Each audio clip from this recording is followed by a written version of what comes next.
Assalamualaikum warahmatullahi wabarakatuh. Perkenalkan, nama saya Mustafa Galih Pradana, dosen dari Fakultas Ilmu Komputer UPN Veteran Jakarta. Pada kesempatan kali ini, saya akan menjelaskan mengenai salah satu mata kuliah yang saya ampu, yaitu adalah mata kuliah pemrograman berorientasi objek yang ada di Fakultas Ilmu Komputer UPN Veteran Jakarta. Metode pembelajaran yang akan saya gunakan adalah menerapkan metode DIA atau Delivery, Interaction, and Assessment, di mana ini merupakan kerangka kerja yang digunakan untuk pembelajaran pada mata kuliah ini. Mata kuliah ini berjenis project based yang akan menekankan dalam capaian pembelajaran berbasis project. Adapun detail dari mata kuliah ini yang akan membahas dan berfokus kepada mata kuliah yang mengintegrasikan dari pemrograman berorientasi objek atau paradigma object-oriented programming ke dalam beberapa bahasa pemrograman yang ada di dunia IT. Kemudian, video ini dibuat untuk memenuhi salah satu persyaratan sertifikasi dosen, yaitu pernyataan diri dosen dalam unjuk kerja Tridharma Perguruan Tinggi atau yang sering disebut oleh PDD UKT PT, di mana mata kuliah ini akan memuat materi-materi seperti pengantar object-oriented programming, kerangka program OOP, method, encapsulation, inheritance, polymorphism, static and final variable, exception handling, abstract class and interface, Java collection, serta graphical user interface atau GUI. Kemampuan yang diharapkan pada mata kuliah ini yang pertama adalah mampu menerapkan kode etik dalam penggunaan informasi pada perancangan, implementasi, dan penggunaan sistem, lalu juga mampu merancang dan mengimplementasikan sistem yang sesuai dengan kebutuhan pengguna, lalu juga mampu untuk menerapkan konsep dasar dan prinsip dari pengembangan sistem berbasis atau berorientasi objek. Lalu yang keempat adalah mahasiswa mampu menerapkan metodologi pengembangan yang sesuai dan juga bisa digunakan dalam proyek pengembangan sistem informasi atau aplikasi. Kemudian, mahasiswa juga mampu merancang dan mengembangkan sistem atau aplikasi yang efektif dan juga efisien menggunakan metodologi yang tepat. Yang terakhir, mahasiswa mampu menganalisa kebutuhan pengguna dalam membangun sebuah sistem untuk mencapai tujuan sebuah organisasi. Adapun referensi yang saya gunakan atau menjadi sumber dari mata kuliah ini ada beberapa referensi utama dan juga referensi pendukung. Referensi utama seperti dari Jihan pada tahun 2018 dengan judul A Beginner Guide to Scala Object-Oriented and Functional Programming in Second Temple Study. Kemudian ada dari Sage di tahun 2019 dengan judul Concise Guide to Object-Oriented Programming dari publisher Springer. Kemudian juga ada dari Skior pada tahun 2019 dengan judul Java Program Design in Java Program Design. Lalu ada beberapa juga referensi yang menjadi sumber tambahan bagi mata kuliah ini agar terintegrasi dengan penelitian dosen. Dalam hal ini, beberapa penelitian saya juga menunjang untuk pembelajaran berbasis proyek ini. Seperti salah satu penelitian saya di tahun 2018 dari Mustafa Galih Pradana, Bondan Wahyu Pamekas dengan judul Penyakit Diabetes Mellitus menggunakan metode Cartentive Vector. Kemudian tahun 2024 oleh Mustafa Galih Pradana, Nada Mutia Zahra, dan juga Nur Huda Maulana dengan judul Metode STEAM dalam pembelajaran berbasis augmented reality. Referensi ini akan mendukung pembelajaran berbasis project pada mata kuliah pemrograman berorientasi objek. Kemudian ada mekanisme penilaian yang menyesuaikan dengan aturan rektorat dari Universitas Pembangunan Nasional Veteran Jakarta yang bertipe project based ditentukan. Yang pertama adalah keaktifan sebesar 10%, kemudian tugas sebesar 10%, kuis sebesar 10%, UTS 20%, UAS 10%, dan project 40%. Pembobotan ini akan menitik beratkan atau menekankan pada project sebagai luaran yang akan divalidasi oleh dosen sebagai capaian yang nanti akan menjadi persentase paling besar pada mekanisme penilaian di project base. Baik, sebelumnya Assalamualaikum warahmatullahi wabarakatuh. Waalaikumsalam warahmatullahi wabarakatuh. Ya, kita bertemu lagi teman-teman di pertemuan ke-9 di mata kuliah pemrograman berorientasi objek. Kita akan membahas kali ini adalah inheritance ya. Topik kita di pertemuan ke-9 adalah inheritance.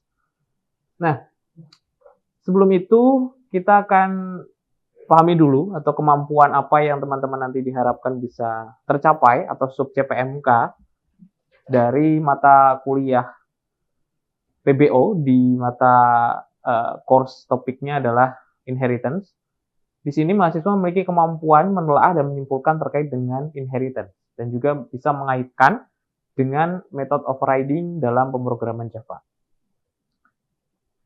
Baik, sebelum kita masuk ke dalam topik utama kita di pertemuan ke-9 terkait dengan inheritance, nanti akan ada 2 sub ya, yaitu konseptual secara umum dari inheritance dan juga nanti studi kasus untuk menguatkan bagaimana inheritance ini digunakan dalam bahasa Java khususnya yang memang sangat lekat atau sangat dekat dengan paradigma object-oriented programming.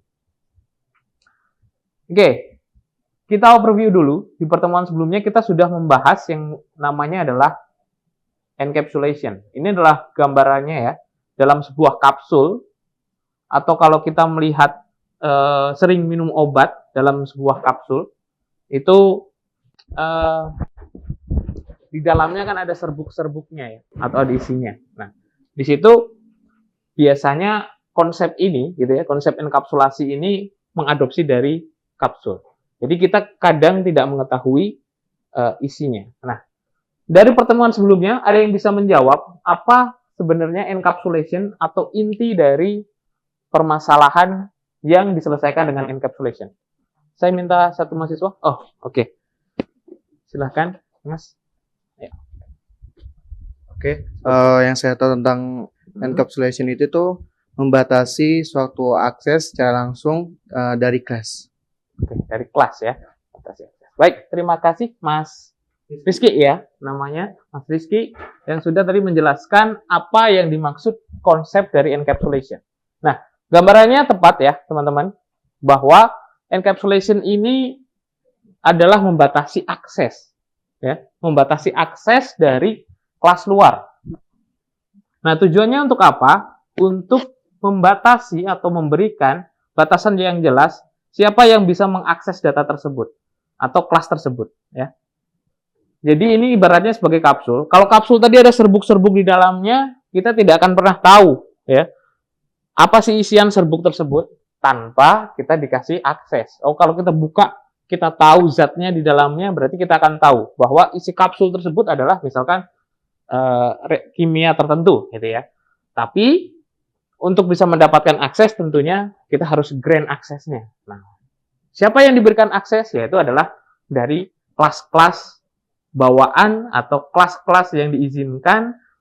Kalau kita ingat lagi, tadi dalam enkapsulasi ada yang namanya adalah modifier. Ya, modifier itu ada yang public, berarti untuk umum, ada yang protected dan ada yang private. Protected itu untuk apa? Untuk yang kelas yang dirinya sendiri dan kelas turunannya. Kalau private, untuk kelas dirinya sendiri. Nah, protected ini erat kaitannya dengan materi kita di minggu 9 ini, yaitu terkait dengan inheritance. Jadi, kelas yang diturunkan atau kelas yang diwariskan. Oke, kita masuk ke dalam conceptual inheritance.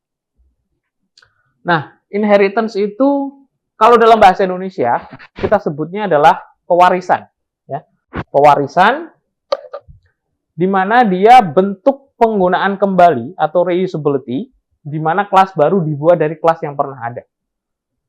Nah, kalau kita ingat, teman-teman sudah pernah mendapatkan mata kuliah dasar pemrograman ataupun algoritma dan pemrograman, itu ada pendekatan yang namanya adalah procedural programming. Nah, di sini kita menggunakannya adalah object-oriented programming. Apa yang membedakan keduanya? Salah satu manfaat atau benefit yang kita dapatkan adalah bentuk penggunaan kembali. Itulah kenapa, kalau kita ingat lagi nih, kita tarik ke pertemuan kedua dan juga pertemuan 1, kita membahas perbedaan procedural programming dan object-oriented programming. Di mana salah satu sifatnya itu adalah scalable. Scalable artinya dia bisa digunakan, bisa ditambah skalanya, diperbesar, diperluas untuk program yang kita gunakan. Itu adalah salah satu benefit yang kita dapatkan ketika kita menggunakan yang namanya Object Oriented Programming. Nah, poin yang pertama, ini penggunaan reusability atau penggunaan kembali dari kelas yang pernah ada. Lalu, tidak hanya digunakan kembali, tapi kita bisa tambah fasilitasnya. Jadi, kalau kita gampangnya, inheritance itu hukum waris, ya, pewarisan. Saya dengan bapak saya, dengan ibu saya, biasanya akan ada kemiripan. Ya. Makanya, penggunaan kembali dari induknya, kelas induknya itu akan memudahkan atau mengefisiensikan dari yang namanya adalah konsep inheritance. Tetapi saya dan bapak ibu saya, walaupun ada kesamaan, pasti ada perbedaan. Nah, makanya kita bisa yang namanya tambah fasilitasnya. Mungkin saya menjadi lebih cepat marah, atau saya lebih sabar dari orang tua saya, itu pasti akan ada perbedaan. Makanya kita bisa gunakan kembali yang kelasnya itu sama, mirip karakternya, hampir sama, tetapi kita bisa modifikasi sehingga dia punya fasilitas tambahan atau pengurangan. Tidak hanya ditambah, tapi bisa juga dikurangi. Jadi, tidak sama persis, tapi sebenarnya garis besarnya sama. Nah, poin yang kedua, setiap kelas turunan itu bisa menjadi kelas pokok atau kelas induk untuk kelas yang akan datang. Nah, dalam pewarisan, kita ingat lagi konstruktor. Konstruktor itu selalu dibangun di awal, ya. Ketika dia bersifat publik, maka konstruktornya akan di-creating secara langsung, ya.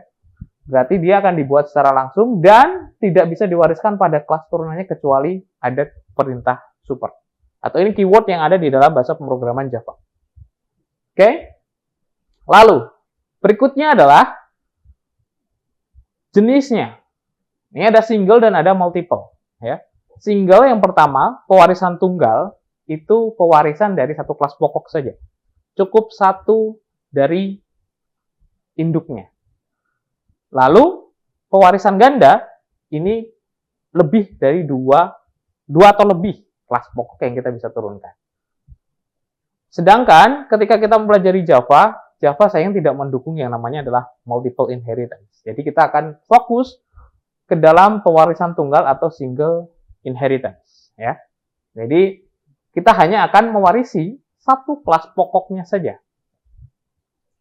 Nah, di dalam Java, ya, kelas pokok itu kita sebut sebagai sebuah superclass, sedangkan kelas turunannya disebut sebagai subclass. Jadi inilah terminologinya, ya. Jadi superclass itu untuk kelas induknya atau kelas pokoknya, lalu kelas anaknya atau turunannya adalah sebuah subclass. Misalkan, sebuah kelas bawah merupakan turunan dari kelas atas. Gampangnya, gitu ya. Apa yang kita gunakan? Keyword apa yang namanya? Tulisannya? Extends, ya. Extends ini digunakan untuk bahwa tanda kita menginduk dari sebuah kelas pokok. Atau kelas ibunya, induknya.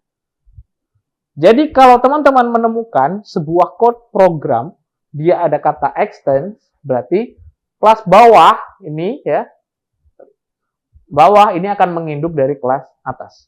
Artinya, kelas bawah akan kurang lebih mirip, punya karakteristik yang hampir sama. Walaupun tadi bisa punya atribut tambahan, bisa punya karakter yang sedikit berbeda, tetapi secara umum dia sama. Nah, gambarannya seperti ini. Bawah dia akan menginduk ke dalam kelas atasnya. Ini adalah kelas atas. Kalau kita menggunakan kode seperti ini, ya, kelas atas, ini konstruktornya atas, gitu ya. Untuk mencetak void, berarti dia tidak return, ya, tidak mengembalikan nilai. Artinya ada di kelas atas, karena dia hanya akan menampilkan message berupa ada di kelas atas. Nah, begini, kalau kita melakukan extend atau kita melakukan sebuah pewarisan, maka kita bisa misalkan kelas bawah mengextend atas, ya, untuk mencetak yang dua, gitu ya.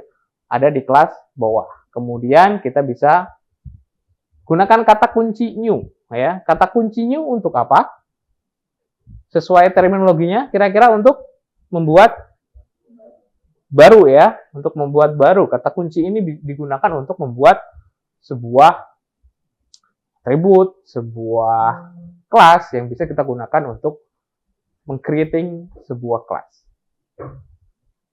Baik, kembali lagi ke kendali akses. Ini berarti kita flashback di pertemuan ke-7 sebelum pertemuan ini, sebelum UTS ya, bahwa ini akan berhubungan dengan yang namanya tadi adalah konsep encapsulation, pengkapsulan.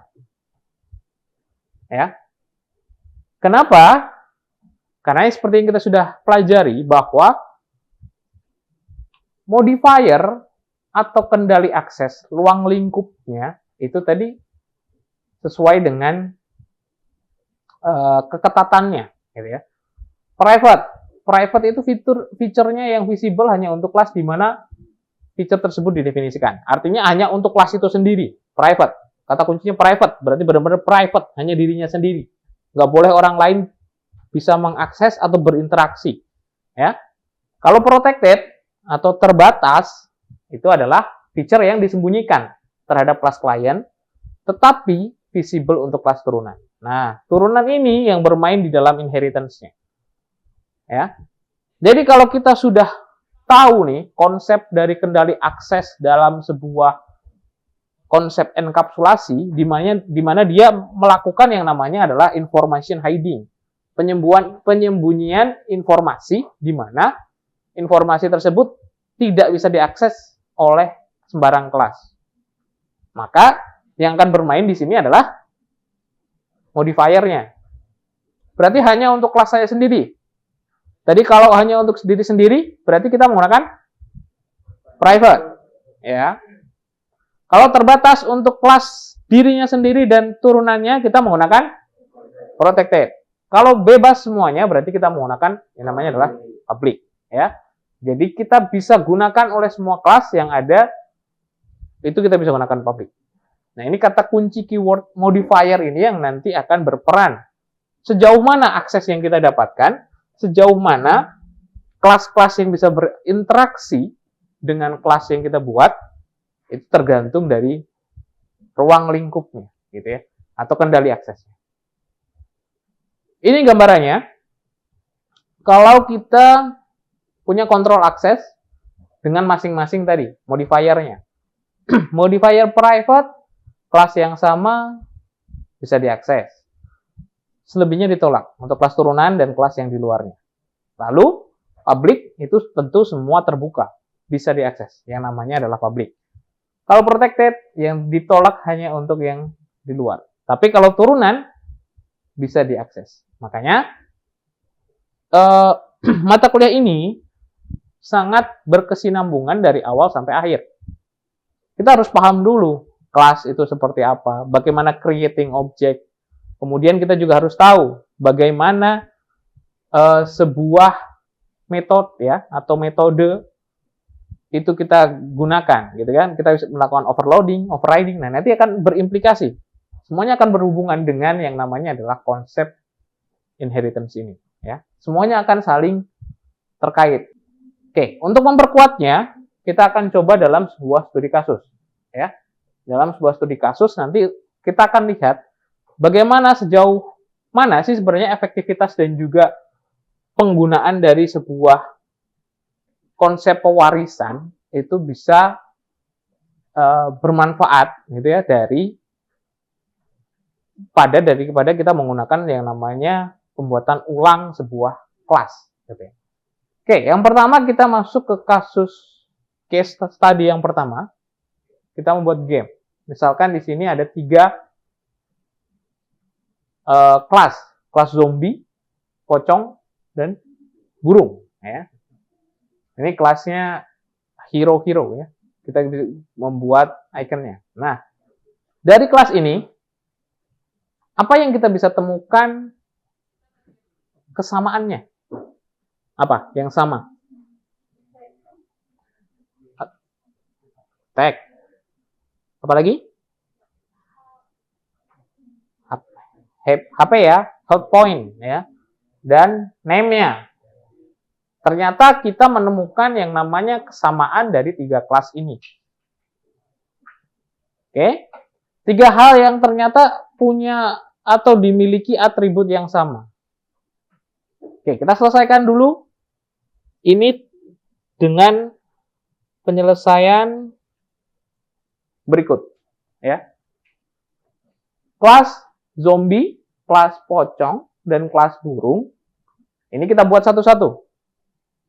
Berarti kita akan melakukan sebuah efektivitas dalam pembuatan ini. Karena secara resources, dia akan menjadi lebih hemat. Karena kita tadi, penggunaan kembali, reusability lagi. Kita gunakan kembali kelas yang pernah kita buat. Daripada kita mengalokasikan untuk memori yang baru dengan kelas yang sebenarnya mirip, maka kita bisa selesaikan ini dengan yang namanya adalah inheritance. Nah, penyelesaiannya seperti apa? Yang pertama, tentu kita tadi kalau ingin melihat inheritance itu kan ada kelas induk dan ada kelas anaknya. Ya. Jadi, kita harus mendetailkan dulu. Kira-kira menginduk kemana si zombie, pocong, dan burung tadi? Kita sebenarnya penamaan ini bebas, ya. Tergantung dari kontekstual penyelesaian permasalahan apa. Kalau ini sebagai dikategorikan hero, bisa. Atau ini kita punya hero sendiri, ini kita kategorikan sebagai enemy, juga bisa. Gitu ya. Jadi dari konteksnya tergantung bagaimana kita akan mengelompokkan, mengklasifikasikan setiap item kelas tersebut ke dalam kelas induknya. Gitu ya. Tidak terbatas yang namanya kita menentukan kelas induk dan kelas anak, tetapi tergantung dari kontekstualnya. Gitu ya. Jadi contohnya di sini saya kelompokkan dia sebagai sebuah enemy, ya karena akan punya hero, misalkan hero-nya adalah yang model kayak Power Ranger atau yang lain, itu dia akan menghadapi zombie, akan menghadapi pocong di dalam perjalanan gamenya. Maka kita akan kelompokkan yang namanya adalah enemy. Apa yang kita lihat tadi yang sama adalah name, health point, attack point, ya. Dan di bawahnya ternyata dia juga punya satu hal yang sama, yaitu adalah attack. Ya, dia semuanya bisa menyerang. Walaupun pocong tidak bisa terbang. Ya, pocong hanya bisa melompat. Ya. Zombinya juga ternyata nggak bisa terbang atau nggak bisa melompat. Makanya attack-nya ini adalah satu garis merah yang sama, benang merah yang sama, kita masukkan sebagai kelas induknya, yang namanya adalah enemy. Lalu ketika kita rubah, makanya jadi seperti ini.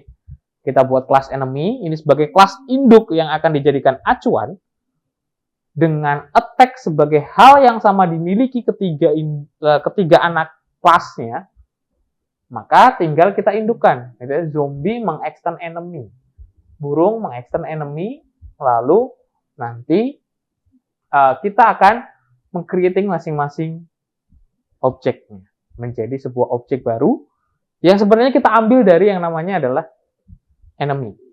Ini adalah kelas induknya. Kelas yang nanti akan mewariskan apa yang dia miliki ke kelas bawahnya. Oke, kasus yang kedua. Sebagai penguatan lagi. Saya punya bangun datar. Ya. Saya punya bangun datar. Di sini ada luas dan keliling. Ya. Yang dia ternyata akan diturunkan ke persegi dan lingkaran.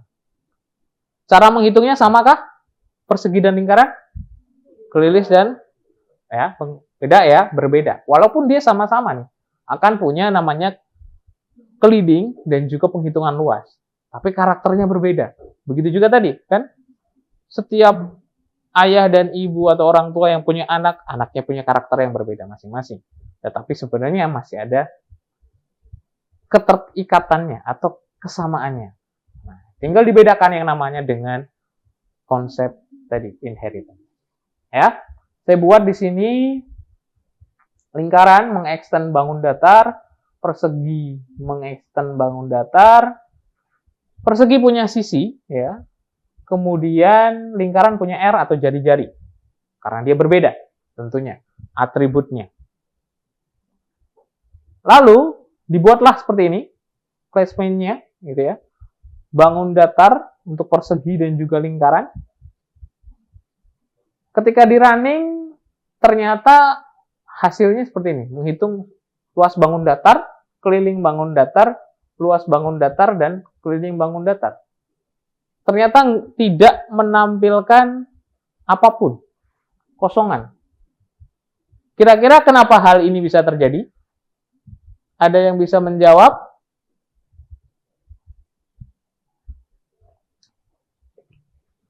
Oke. Ya, silakan Mas.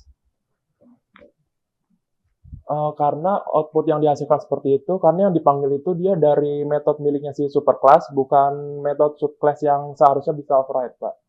Oke. Punya metodenya superclass yang harusnya subclassnya ngapain? Kalau bisa biar dia bisa tampil nih. Harus di apa tadi? Override ya? Ya. Harus di override. Oke. Kuncinya ada tadi. Override. Harus dilakukan override. Apakah benar seperti itu? Ya. Ya. Ternyata tepat ya. Kita harus melakukan metode yang namanya adalah overriding. Ya. Harus di override. Ya. Karena yang kita benar yang dijelaskan Mas Raffi tadi ya. Karena yang kita panggil ternyata adalah metodenya punya si kelas induknya, punya superkelasnya. Ya, overriding, kita ingat lagi di pertemuan ke-6. Ini salah satu metode yang disediakan selain metode overloading. Overloading nanti akan berimplikasi lagi ke materi kita di minggu depan. Tetapi, kita fokus dulu di overriding ya. Bahwa kita akan membuat ulang sebuah metode pada subkelas atau kelas anaknya. Oke? Itu implikasinya, hubungannya, relasinya dengan metode yang kita sudah pelajari juga di pertemuan ke-6. Artinya, ini akan dibawa untuk menggenerate ulang atau membuat baru agar kelas itu bisa berbeda dari induknya. Jadi, anotasinya di mana? Tinggal kita tambahkan di sini. Satu baris saja, override ya.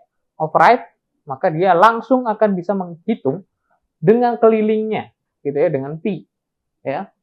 Lalu dia juga dengan di sini kalau kita menggunakan bangun datar berarti dengan sisi kali sisi. Begitu. Jadi dia akan menghitung sesuai luas perseginya 4, kelilingnya 8 gitu ya, sesuai dengan sisi yang dimasukkan. Itu untuk materi kita di minggu ke-9 di inheritance. Untuk menguatkan kembali saya memberikan satu studi kasus ya untuk kelas induk yang namanya adalah kendaraan ya. Kelas kendaraan luas ya, kendaraan itu bisa diturunkan ke subkelas atau kelas anaknya. Ya, bisa diturunkan ke kelas-kelas apa yang mungkin ada. Kalau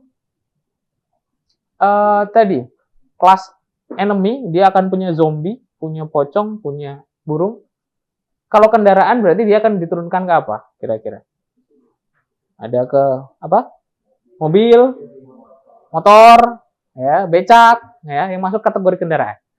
Superkelasnya adalah kendaraan, subkelasnya adalah mobil, adalah motor, adalah becak misalnya. Atau kalau kita menentukan lagi sebenarnya, mobil itu bisa menjadi superkelas juga. Subkelasnya bisa menjadi SUV, MPV, ya, kemudian city car, LCGC, dan seterusnya. Jadi penentuan kembali induk dan juga anak itu tergantung konteks, ya, tergantung kebutuhan. Jadi sudah paham ya gambarannya. Silahkan nanti teman-teman tentukan kelas turunan yang mungkin ada. Bebas, kendaraan sangat luas, akan bisa turun di banyak kelas. Maksimal di tingkat 3 tingkat aja ya. Misalkan dia ada mobil, terus diturunkan lagi, jadi subkelasnya ada 2. Kemudian tentukan main kelasnya seperti apa. Ya. Silahkan tugasnya teman-teman nanti upload di Leads ya. Di course topik ke-9 ya, sudah saya sediakan di assignment-nya. Saya akhiri, mohon maaf jika banyak kekurangan. Terima kasih. Wassalamualaikum warahmatullahi wabarakatuh. Demikian untuk video pembelajaran mata kuliah pemrograman berorientasi objek. Semoga video ini bisa memberikan gambaran dari proses pembelajaran untuk penilaian sertifikasi dosen dan juga bisa memberikan gambaran mengenai tahapan salah satu dharma dari tridharma perguruan tinggi yang harus dilaksanakan oleh dosen, yaitu khususnya dharma pendidikan. Terima kasih. Wassalamualaikum warahmatullahi wabarakatuh.